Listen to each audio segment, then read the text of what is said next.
Tiens, une ancienne ministre, et pas loin d'elle, un ancien coprésident.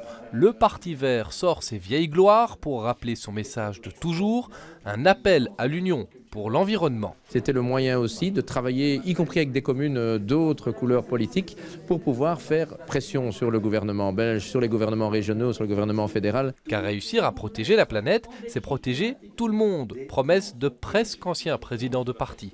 Et toujours bourgmestre. Quand par exemple on fait des zones 30, donc pour que les voitures roulent à du 30 à l'heure dans les quartiers, dans les zones résidentielles, c'est plus sûr pour les piétons, c'est plus sûr pour les cyclistes et ça fait moins de bruit. Donc c'est mieux d'habiter dans une rue où les voitures ne vont pas trop vite. Donc il y a des avantages des deux côtés, côté climat et côté des habitants. Alors, résumons. Dans 9 mois, la planète a rendez-vous en France pour un méga sommet sur le climat.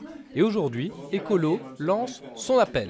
C'est d'abord un appel aux autres bourgmestres, pour dire aux autres bourgmestres, quand on prend des mesures de protection du climat, on diminue la facture énergétique des bâtiments publics et par conséquent, c'est bon pour le budget communal. Relégué dans l'opposition aux régions comme au fédéral, à la recherche d'une nouvelle direction, le parti écolo bouillonne et veut visiblement se faire entendre. Ça fait des années maintenant que j'ai participé à ces négociations internationales et où j'ai vu que les réseaux des villes ont pris énormément d'importance, ont pris de la place. Et c'est une bonne chose.